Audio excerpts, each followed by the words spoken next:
Asante tena Mungu mtukufu kwa sababu umeturuhusu muda huu tukutane katika kanisa hili la Maranatha, jina lako litukuzwe. Amen. Tunakusihi Roho wako awe pamoja nasi, atulie katika mkutano huu na yote atakayonenwa hapa yatoke kwako. Amen. Na tutoke hapa tunapopata nguvu mpya na kufarijiwa na wewe na kuponywa na wewe. Tupe amani na usalama katika nchi ya Kongo. Katika jina la Yesu Kristo. Amen. Zote Mungu ni mwema. Mungu ni mwema kabisa, na ndio tabia yake kila siku. Ndio maana ametuwezesha leo kuwa tena hapa na jina lake lipewe sifa. Jana tulikuwa na fundisho ambalo lilizungumzia nini wageni wetu. Nani ambaye anakumbuka? Mgeni ambaye anakumbuka? Nani anakumbuka fundisho la jana? Tulijifunza nini jana hapo? Hakuna yule ambaye anakumbuka? Naona wanataka kuweka mikono tena wana. Tulijifunza nini? Hapa hivi nimuoneshe tu. Wewe mbona unajificha pale nyuma? Kuja uniambie. Ulisikia nini? Hakuna. Wewe mtoto kuja. Mtoto ndiye atasikia kuliko wazee kweli? Kufufuka kwa Yesu. Kufufuka kwa Yesu, yeye alisikia. Asante sana. Ni kingi eh? Huyu ni kingi kabisa. Mpigia mikono. Alisikia kwamba Yesu Kristo alikufufuka. Alipofufuka tukapata nini? Ukombozi. Tuliona wokovu kupitia Yesu Kristo. Hakuna wokovu katika mtu mwingine. Wokovu tunaupata kwa Yesu Kristo peke yake. Na Yesu Kristo ndiye ambaye tunakufundisha hapa muda wa majuma mawili. Hakuna wokovu kwa mtu mwingine. Unataka wokovu, umwamini Yesu Kristo, yule ambaye alikufa, akaja, akazaliwa, akajifanya mwanadamu, akasulubiwa, akafa na akafufuka. Kile kifo chake ukikikumbuka, ukikikubali, kitakuwa chako. Hata kama ukifa, yeye atakufufua siku moja. Amina. Tulisoma katika kitabu cha Mathayo 17, kitabu 15 hadi 54, ikasema ya kwamba Yesu Kristo alipokuwa msalabani, aliposema imekwisha, alipokata roho, vitu viwili vilitokea. Kitu cha kwanza, pazia ya hekalu ikafanya nini? Ikapasuka. Ilimaanisha nini? Hiyo dhabihu ya kondoo imefanya nini? Imekwisha. Sasa Yesu kondoo yetu ameshakufa, amefika. Hatuwezi tena kuomba msamaha kupitia kuchinja kondoo. Hizo sikukuu zote ambazo zilikuwa zinaambatana na kuchinja kondoo katika hekalu, zote zilikomeshwa. Jambo la pili, tukaona kwamba alipokufa siku ya 6 ya juma, yani siku ya maandalio, makaburi ya watakatifu yakafanya nini? Yakapasuka, yakafunuliwa na miili ikaondoka. Lakini wakaondoka makaburini, wakafufuka. Sasa siku gani? Siku ya kwanza Yesu alipofufuka, nao wakafufuka. Ni Mathayo 17, shairi 15 hadi 54.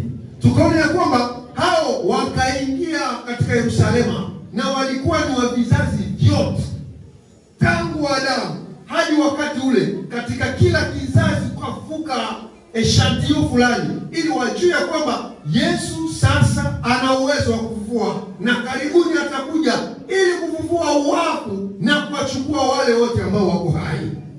Wakaingia mjini, wakasema ule Yesu ambaye mmemua ametufufua, mmuamini. Hakuna wokovu kwa jina lingine isipokuwa kwa Yesu. Yule Yesu ametufufua. Ukimwamini, ikawa utakufa, atakufufua kama ametufufua. Sasa yule Yesu tumejifunza kwamba amekufa kwa ajili yetu, amechukua dhambi zetu. Na sasa faida ya kujua tumaini la watu wa Mungu, faida ya kujua tumaini la watu wa nani? Atakuja lini huyo Yesu ambaye tumemtarajia? Huyo Yesu ambaye alikufa akapanda mbinguni, tuna tumaini gani ambalo ametuachia? Kitabu cha Yohana sura 14, shairi la 1 hadi la 3. Je, leo nimepata msomaji? Nataka nipate msomaji. Jia. Hapana wale wa kuzembea zembea. Je, nakuwa msomaji? Sijampata. Weka pale Yohana 14:1-3. Kitabu cha Yohana, Yesu mwenyewe alisema hivi. Yesu akawaambia wanafunzi wake, msifanye nini? Usifadhaike, mumwamini Mungu na mumwamini mimi vile vile. Je, la pili? Pero kopesi 2. Ndani ya nyumba ya Baba yangu kuna nafasi nyingi za kukaa. Isingekuwa hivi, singewaambia kwamba ninakwenda kuwatayarishia nafasi. 3. Nami nitakapokwisha kuwatayarishia ninyi nafasi, nitarudi tena na kuja kuwatwaa, kusudi pahali nitakapokuwa ninyi mpate kuwa pale vile vile. Yesu alisema nakwenda kuandalia makao, na ikiwa ninakwenda kuandalia makao, nitakuja tena niwachukue, ili nilipo mimi nanyi muwe pale vile vile. Yesu Kristo ambaye anatupenda hakutuacha katika upweke. Ametuahidia kwamba anakwenda kutuandalia makao, na sasa karibuni atakuja. Hapendi tubaki katika ulimwengu huu wa vita, ulimwengu huu wa mauaji, ulimwengu wa ubakaji, ulimwengu wa wizi, wa magonjwa, wa kifo. Mungu hakutuumba ili tuteseke. Dhambi ndio ambayo imesababisha mambo haya yote. Tulijifunza pamoja nanyi. Kabla ya dhambi mwanadamu aliishi katika raha. Sasa matokeo ya dhambi ni vita. Matokeo ya dhambi ni kifo. Matokeo ya dhambi ni njaa, ni magonjwa, ni chuki, ni ugomvi. Yesu amesema nitakuja niwachukue tena, niwarejeshe katika makao mliokuwa nayo kabla ya dhambi. Yale maisha milele mliopoteza nitawarudishia. Hiyo Edeni mliopoteza nitawarudishia tena. Sasa amesema nitakuja tena, nije niwachukue, ili nilipo mimi nanyi mfanye nini? Muwepo. Sasa Yesu atarudi wakati gani? Mathayo 24:23. Mathayo 24:23 na 33. Inasema Mathayo 24:3. Ndio. Hata alipokuwa ameketi katika mlima wa Mizeituni, wanafunzi wake wakampendea kwa faragha wakisema, tuambie, mambo hayo yatakuwa lini? Nayo ni nini dalili ya kuja kwako na ya mwisho wa dunia? Tuambie nini? Nini dalili Ya kuja kwako na nini tena? na ya mwisho wa dunia. Na ya mwisho wa dunia na nini tena? Na mambo haya yatakuwa lini? Mambo matatu ambayo walimuuliza walipokuwa wakionyesha jengo kubwa, jengo nzuri la hekalu ya Yerusalemu. Akawaambia halitabaki jiwe juu ya jiwe kama haya yote hayakupita. Wakashangaa sababu walijua kwamba hekalu lao limejengwa kabisa vizuri, na wakafikiria kwamba yani hekalu hili likibomolewa ni kusema kwamba basi hata kuwepo tena. Ndipo Yesu atuambia, mnaona haya mambo hayatakuwepo. Ndipo akamuuliza swali, mambo haya yatakuwa wakati gani? Na nini dalili ya kuja kwako? Tutajuaje kwamba nakuja? 23:6. 23:6, Mathayo nasema nayo nasema hivi. Nasi tunapopata kwenye ubao pale. Lakini habari ya siku ile na saa ile hakuna ijuaye, hata malaika walio mbinguni wala mwana, ila Baba peke yake. Amina. Anasema lakini kwa siku hiyo hakuna anayejua isipokuwa nani? Baba. Tusiweke tarehe. Watu wengi wamejituma kuweka tarehe eti Yesu Kristo atakuja wakati fulani, na hao wanaanguka katika mtego ya shetani. Kuna watu ambao walisema kwamba Yesu atakuja mwaka 1745 lakini hakuja. Huyo ni Juillet. Na Bengenda akasema kwamba Yesu atakuja mwaka 1836 lakini hakuja. Wengine wakasema wakina Mile wakasema atakuja mwaka 1844 lakini je, Yesu alikuja? Hata hapa karibuni wengine wakasema atakuja mwaka wa 2000, mwaka 2000, lakini je, alikuja? Hatuwezi kuweka tarehe ya kuja kwa Yesu, lakini dalili zinaonyesha kwamba Yesu yu mlangoni, karibuni atakuja, na tutaweza kuchambua pamoja dalili ambazo alizitangaza. Je, dalili hizi zimetimia au je hazijatimia? Matendo 1:6-7.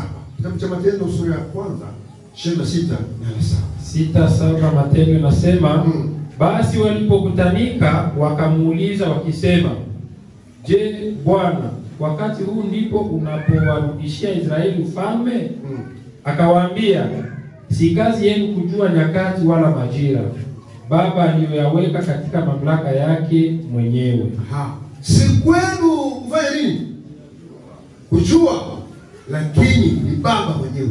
Lakini hata hivyo, hata kama amesema hatujui siku atakapokuja, lakini dalili zaonesha ya kwamba yuko mlangoni. Hatujui saa hayakuja kwa nani? Kwa Bwana. Lakini dalili zasema nini? Dalili zinasema yuko karibu atakapokuja. Hatujui saa, lakini dalili zimeonyesha kwamba yuko wapi? Yuko mlangoni. Ndio maana Habakuki akasema hivi katika Habakuki 2:3. Kitabu cha Habakuki sura ya 2:23. Huyu nabii Habakuki alituambia hivi. Habakuki 2:3 inasema, maana njozi hii bado ni kwa wakati ulioamriwa. Maana njozi hii ni kwa wakati gani? Ulioamriwa. Inafanya haraka ili kuifikiria mwisho wake. Wala haitasema uongo. Ijapokawia, ingojee. Ijapokawia, fanya nini? Ingojee. Subiri. Kwa kuwa haina budi kuja, haitakawia. Haitafanya nini? Haitakawia. Haitakawia. Habakuki amesema ninyi msubiri. Yesu Kristo atakuja tu. Haseme uongo. Alisema nimekwenda kuangalia makao, na kama nimekwenda nitarudi tena niwachukue. Na Habakuki anasema hata ikikawia mfanye nini? Msubiri, mtulie, msipoteze imani, mubaki katika imani, kwa sababu atakuja tena na wala hawezi kusema uongo. Sasa Yesu atarudi namna gani? Je, atarudi kibinafsi? Kitabu cha Matendo 1:11. Matendo 1:11 Matendo inasema, wakasema, enyi watu wa Galilaya, mbona mmesimama mkitazama mbinguni?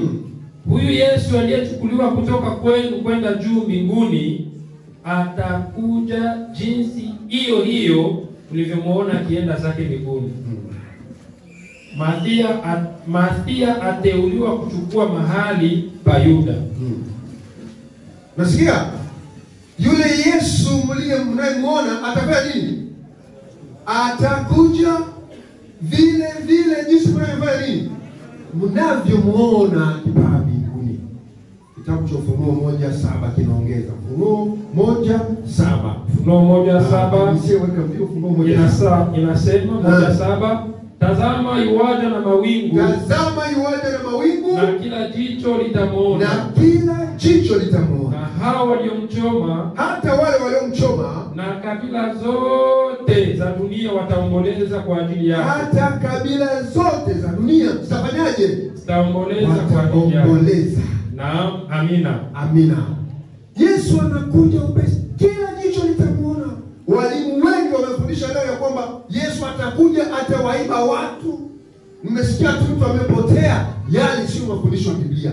Yesu atakapokuja kila jicho litamwona. Utaambiwa ya kwamba Yesu amewasili huko Kinshasa, huko Tanzania, huko Marekani. La! Haitakuwa habari ya kukuzungumzia, utaona mwenyewe. Je, mchana unapokuja kuna haja ya kukwambia kwamba jua limetokea, limechomoza? Unaona mwenyewe? Ndivyo itakavyokuwa Yesu atakapokuja. Hamna lazima ya kuambiwa, hamna lazima ya kuarifiwa. La! Atakapokuja kila jicho litamuona. Kila jicho litamuona. Na jicho lako na jicho langu litamuona. Lakini je, itakuwaje kwa upande wako atakapokuja? Utakuwa tayari au utakimbia? Atakuja waziwazi, kila mtu atamuona, na atarudi akiwa na utukufu. Akiwa na nini?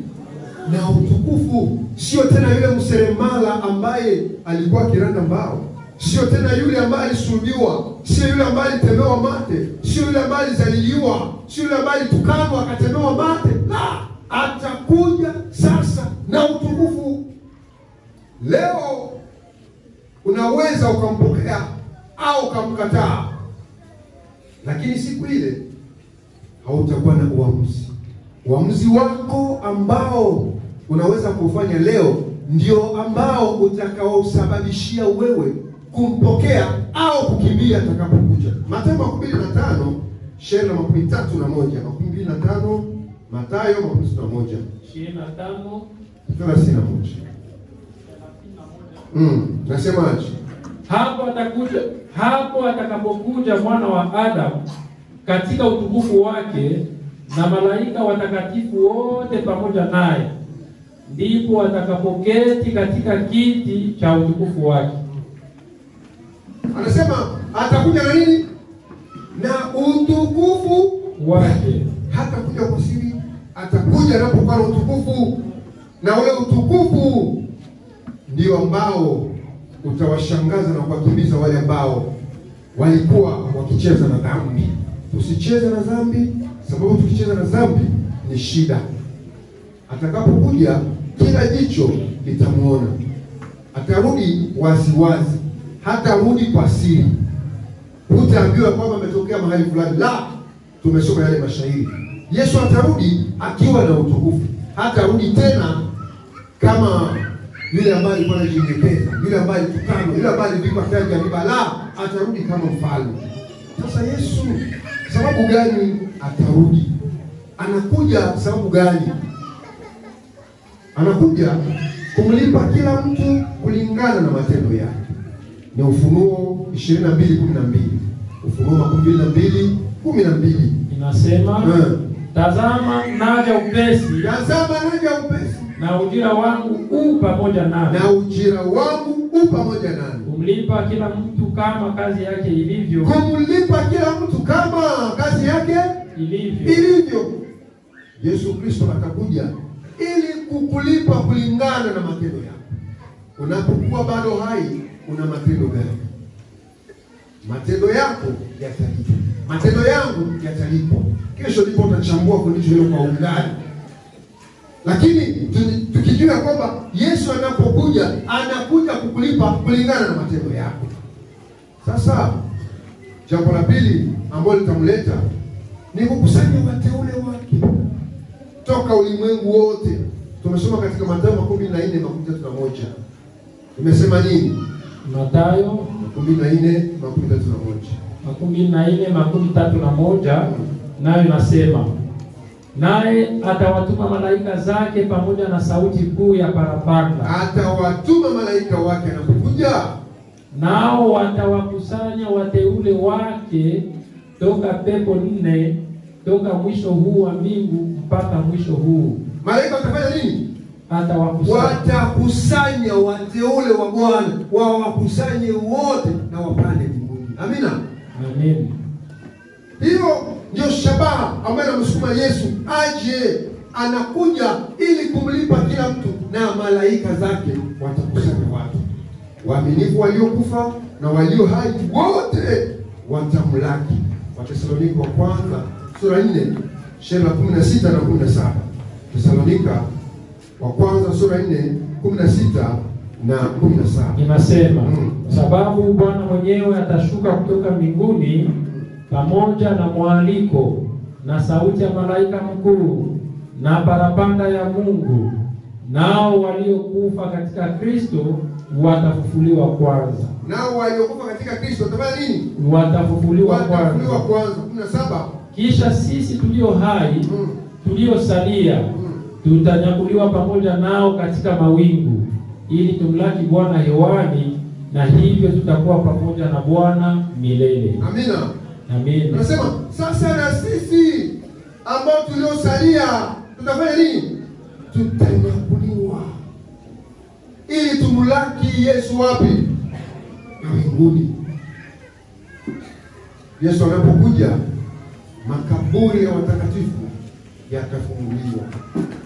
Wale ambao watakuwa wako hai watabadilishwa, watavaa kutokufa, na wale ambao walikufa watavaa kutokuoza. Kwa ghafla tu, kwa kufumba na kufumbua, mambo haya yote yatakuwa yamepitika. Wanaokuwa hai watabadilishwa, waliokufa watafufuliwa, na wanaokuwa hai ambao ni watenda dhambi watakufa, na miamba itapasuka, jua halitakuwepo tena, nyota haitakuwepo, mambo yote yatakomeshwa. Sio kwamba atakapokuja wengine wataendelea na shughuli zao, la. Yesu anapokuja shughuli zote zinakomeshwa, hakuna tena kazi yoyote ambayo itapitika hapa. Yeremia anasema kwamba alioneshwa, Yesu alipokuja aliona kwamba ulimwengu wote ulikuwa ni ukiwa. Ukiwa ni kusema nini? Hakuna mtu, ni ukiwa, hakuna kitu. Ndege hazikuwepo tena, jua, nyota, vyote havikuwepo, ilikuwa ni giza. Sababu Yesu atakuja, na anapokuja sasa itakuwa ni mwanzo mpya. Na anapokuja watakatifu watapanda naye mbinguni, na huko watafanya huko miaka 1000. Na baada ya miaka 1000 watu wa mbinguni ndipo tena watarudi hapa duniani, kwa sababu wanadamu wameumbwa ili kukaa hapa duniani. Na ndipo wanapokuja kukaa hapa, ndipo wale waovu waliosalia ambao walikufa hawajavuliwa, ndipo nao watafufuliwa. Ndio ufufuo wa ngapi? Wa pili. Ufufuo wa kwanza ni wakati Yesu anapokuja kufufua wale walio wake, na watakapofufuka watafufuliwa wanapokuwa wamebadilika, wamebadilishwa, wameangaa, wamevaa mwili ambao hauwezi kugonjwa tena, mwili ambao hauwezi kuoza tena. Hata jana tulijifunza ya kwamba katika wa Efeso 4:8 na 13 akasema huko mbinguni tutakuwa tena, tutarudia, tutakifikia kimo cha nani? Unakumbuka? Kile kimo chetu tulichokipoteza tutakipata tena. Wakati ambapo wale waovu baada ya miaka 1000 ndipo watafufuliwa, watafufuka jinsi walivyokufa. Ulikufa unapogonjwa maradhi yako fulani, unafufuka na yale maradhi yako. Unanielewa? Watafuka vile vile walivyoshuka makaburini. Kitabu cha Ufunuo 12, tusome kitabu shairi la kwanza. Ufunuo sura 12 shairi la kwanza. Tushuke pole pole. 20 aya ya kwanza nasema, kisha nikaona malaika akishuka kutoka mbinguni, mwenye ufunguo wa kuzimu na mnyororo mkubwa mkononi mwake. Endelea. Aya ya pili, akamshika yule joka wa zamani ambaye ni Ibilisi na Shetani, akamfunga miaka 1000. Akamfunga miaka ngapi? 1000. Endelea. Akamtupa katika kuzimu, akamfunga, akatia muhuri juu yake, asipate kuwadanganya mataifa tena, hata ile miaka 1000 itimie. Na baada ya hayo yapasa afunguliwe kwa muda mchache. Endelea. 4. Kisha nikaona viti vya enzi, wakaketi juu yake, nao wakapewa hukumu. Nami nikaona roho zao waliokatwa vichwa kwa ajili ya ushuhuda wa Yesu na kwa ajili ya neno la Mungu, na hao wasiomsujudia yule mnyama wala sanamu yake, wala hawakuipokea ile chapa katika vipaji vya nyuso zao wala katika mikono yao, nao wakawa hai wakatawala pamoja na Kristo miaka 1000. Miaka ngapi? 1000. 5. Hao wafu waliosalia hawakuwa hai hata itimie ile miaka 1000. Hao wafu wengine ambao hawakufufuka mpaka miaka ngapi ilipopita? 1000. Ndipo nao wakafufuka. Si shairi la 5 lile? Ndio. Shairi la 6. Huo ndio ufufuo wa kwanza. Heri na mtakatifu ni yeye aliye na sehemu katika ufufuo wa kwanza. Juu ya hao mauti ya pili haina nguvu, bali watakuwa makuhani wa Mungu na wa Kristo, nao watatawala pamoja naye hiyo miaka 1000. Amina. Hao watakuwa makuhani huko mbinguni. Yesu Kristo anapokuja tutapenda naye mbinguni. Na tutafanya naye miaka 1000 tukiwa makuhani. Kazi ya kuhani ni kwa nini? Kwa nini tutafanya miaka 1000 kule? Tutakapokuwa naye huko mbinguni, mambo matatu yatatushangaza. Mambo mangapi? Matatu. Jambo la kwanza, tutashangaa kwanza kisha tumefika mbinguni. Tutakuwa ni mshangao mkubwa. Tutalia sana kwa furaha. Nimefika mbinguni, nimeokolewa. Jambo la pili litakalotushangaza ni kukosa wale ambao tulifikiria kwamba hawawezi kukosa mbinguni. Kukosa wale ambao tulifikiria kwamba hawawezi kukosa wapi? Mbinguni. Unashangaa hawako. Kumbe walikuwa ni walimu, walikuwa ni wazee, walikuwa ni wachungaji wakorofi. Unashangaa hawako. Jambo la tatu litakalotushangaza ni kukuta yule ambaye hukufikiria kwamba anaweza kuwa pale. Alikuwa ni jambazi, alikuwa ni muuaji, alikuwa ni hivi na hivi. Sasa yuko kule. Katika miaka 1000 Yesu atatuonesha sasa filamu ya maisha yao. Ndiyo alikuwa hivi, lakini ona mahali ambako aliokoka. Na damu yangu ikamtakasa, ndio maana yuko hapa. Ndipo tutasema ndiyo Baba, hukumu zako ni za nini? Ni za kweli. Heri ni kwa yule ambaye atakuwa na sehemu kwa ufufuo wangapi? Wa kwanza. Itakuwa ni furaha kubwa kwa waamini Yesu Kristo anapokuja. Ni tumaini kubwa la ulimwengu wote kuja kwa Yesu mara ya pili. Kama Yesu asingalikuja, maisha haya hayangelikuwa na maana. Maisha ya kuishi miaka 60, 70, 80, wanaojitahidi sana ni 90. Na ile 90 utamkuta wengine akili zimepotea. Miaka 90 tu. Tulisoma kwamba Adamu aliishi miaka ngapi? 900 ngapi? 3. Sasa wewe miaka 90 ni nini kulingana na umilele? Achana na masumbufu ya ulimwengu huu. Ulimwengu huu unapita. Ulimwengu unapita. Kwetu tunapokwenda ni nchi ya Kanaani ya mbinguni, sio hapa. Nimewaambia kwamba wengi wameshikamana na ulimwengu huu kama kwamba watakufia kwenye ulimwengu huu. Tena kisha siku kidogo unamsikia yule ambaye alikuwa anakangamania kwenye ulimwengu huu, unasikia amefanya nini? Amekufa. Sasa unaambia mjinga kabisa. Sasa ulijitesea nini? Ulijitesea nini? Bado umekufa mwenyewe? Wengine hata wanaua wengine kwa ajili ya mambo ya ulimwengu. Unaua mtu ambaye ana deni ya kukufa. Si mnajua nyote kwamba mtakufaka? Sasa nikuie nini huko na deni yako utailipa? Si mwisho utakufa. Nikuie nini? Shetani ametuingiza katika mambo maovu sana.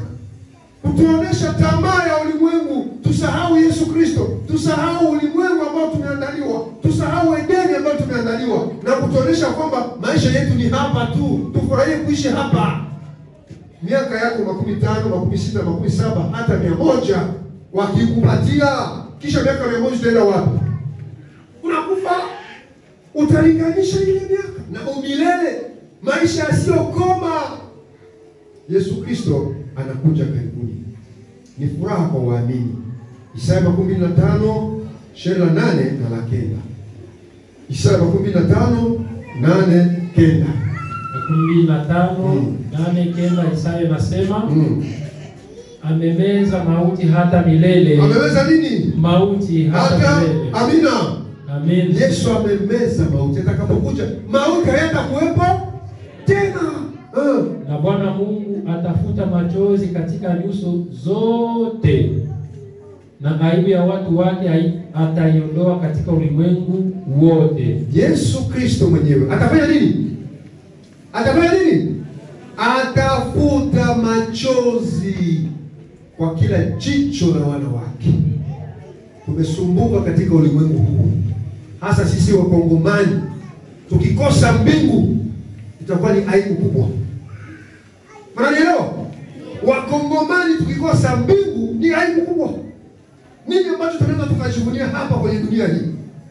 Hivi vita, haya mauaji, ndicho ambacho kitachokangamana kwenye ulimwengu. Kusudi umetosha nini hapa kwenye ulimwengu huu? Ndugu zangu Wakongomani, tulikosa mbingu ni aibu kubwa. Kama kuna wale ambao wanaweza wakatafuta mbingu na kumlilia Mungu, ni wanani? Ni sisi wa Kongo. Sababu kama mateso yako tumeyaona kweli, kama mateso yako tumeyaona, lakini shetani alivyo mjanja, hata mateso haya shetani na distrere wa Kongomani tunabakia hivi. Sherti tumtafute Mungu, sababu ulimwengu huu hamna kitu. Makao yetu ni mbinguni. Karibuni Yesu Kristo atakuja ili anifute machozi, ili akufute machozi. Je, uko tayari kumpokea? Itakuwa ni kilio kwa waovu. Wakati wa Kristo wanaposhangilia, waovu itakuwa ni kilio. Yohana alionyeshwa katika Ufunuo sura ya 6, shela 15 hadi 17. Ufunuo 6:15 hadi 17. Tole anasemaje? 6:15 Ufunuo inasema, na wafalme wa dunia na wakuu na majemadari na matajiri na wenye nguvu na kila mtumwa na mungwana wakajificha katika pango na chini ya miamba ya milima. Wakiambia milima na miamba, tuangukieni, tusitirini mbele za uso wake yeye aketie juu ya kiti cha enzi na hasira ya mwana kondoo. 17. Kwa maana siku iliyo kuu ya hasira yao imekuja, naye ni nani awezaye kusimama? Hapa anasema kwamba Yesu Kristo atakapokuja, wale waovu watakimbia. Wanaposema miamba, ufanye nini? Utuangukie. Wakuu, hapa wanaandika wafalme, wale waliokuwa na mamlaka katika ulimwengu huu, sasa wanakimbia. Wanasema miamba, mtuangukie. Utakuwa kwa upande gani Yesu anapokuja? Dalili zimeonyesha kwamba Yesu yuaja karibuni. Dalili ambazo Yesu alizitoa, alisema kwamba mtasikia matetesi ya vita. Sisi hatusikie tena matetesi. Sisi tunaishi nini? Tunaishi vita. Njaa, tunaishi njaa. Mtetemeko ya ardhi, mikasa huko na huko, watu watakuwa wenye kushipenda. Mambo haya yote tumeyaishi, yanatimia machoni petu. Kitu gani kinachosalia? Ni Yesu Kristo kuja. Sasa tutafanya nini tunaposubiri kuja kwake? Tufanye nini? Petro wa pili sura ya 3 shela 14. Petro wa pili 3:14 inasema, kwa hiyo wapenzi, kwa kuwa mnatazamia mambo hayo, fanyeni bidii ili muonekane katika amani, kuwa hamna mawaa wala aibu mbele yake. Tuonekane kwamba hatuna aibu mbele yake. Tujiandae, tuwe tayari wakati wote. Tuchunguze maisha yetu, tuepuke dhambi. Yesu anakuja karibuni. Dalili zimeonyesha kwamba anakuja. Je, nitakuwa tayari atakapokuja? Je, utakuwa tayari atakapokuja?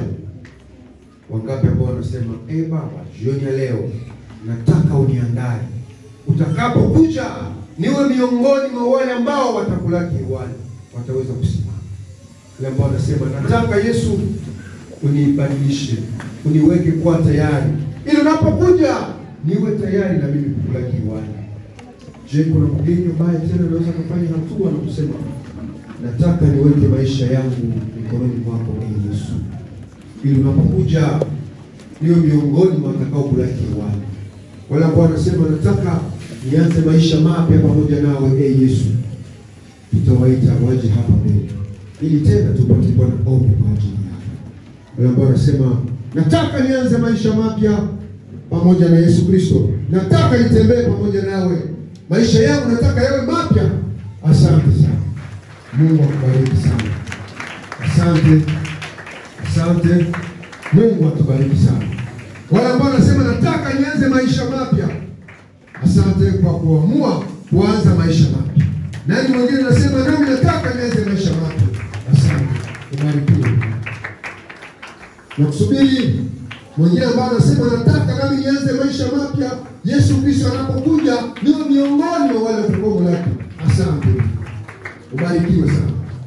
Nani mwingine ambaye anataka aanze maisha mapya na Yesu Kristo, ili anapokuja uweze kwenda naye, nami niweze kwenda naye.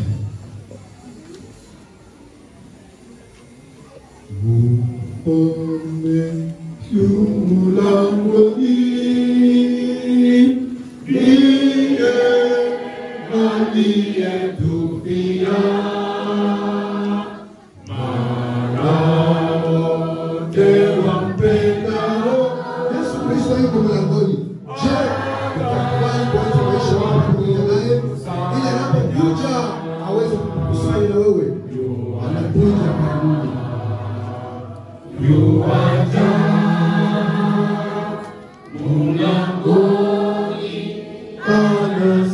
Yesu Kristo anasimama mlangoni. Asante. Anakuja. Karibu sana. Nipe mkono. Karibu sana.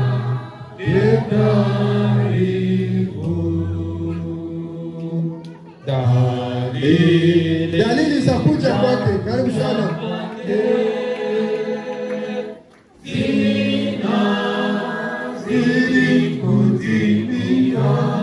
Nani mwingine anasema na mimi Yesu Kristo anapokuja nami nikwende naye? Sababu dalili zinaonyesha kwamba anakuja karibuni.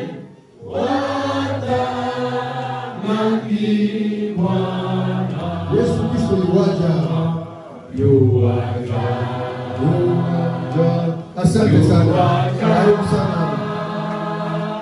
Mulangoni anakuja.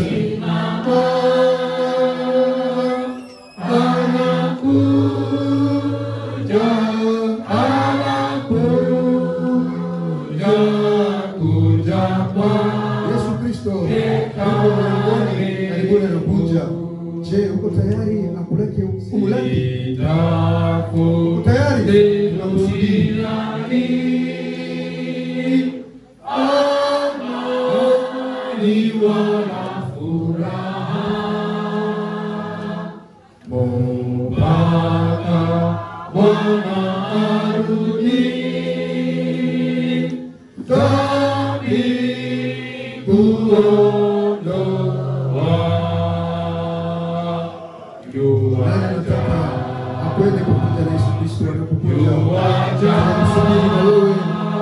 Tunakusubiri. Yesu Kristo anakusubiri. Asante sana. Asante sana. Yesu Kristo anasimama mlangoni na anakuja karibuni. Anakusubiri, amekuja kwa ajili yako. Kuja. Wewe ndiye tunasubiri na kukuongoza. Kipindi cha mwisho. Karibu.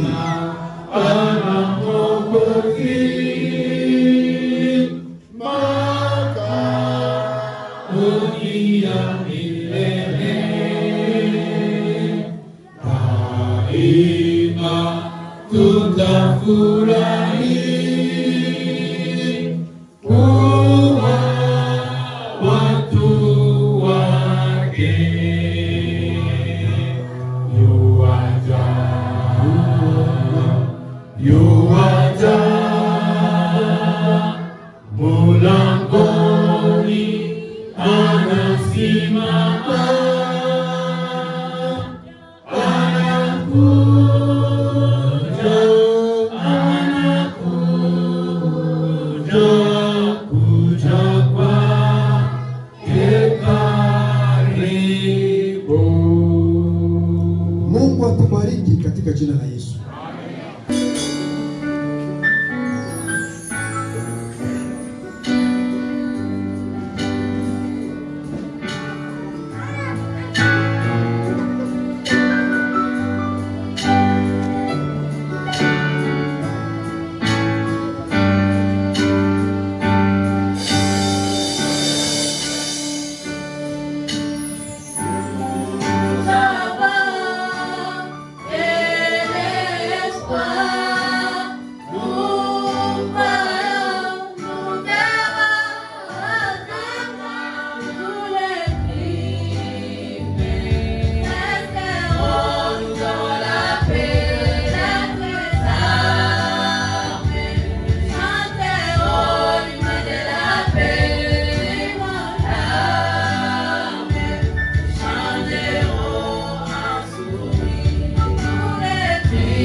Kila siku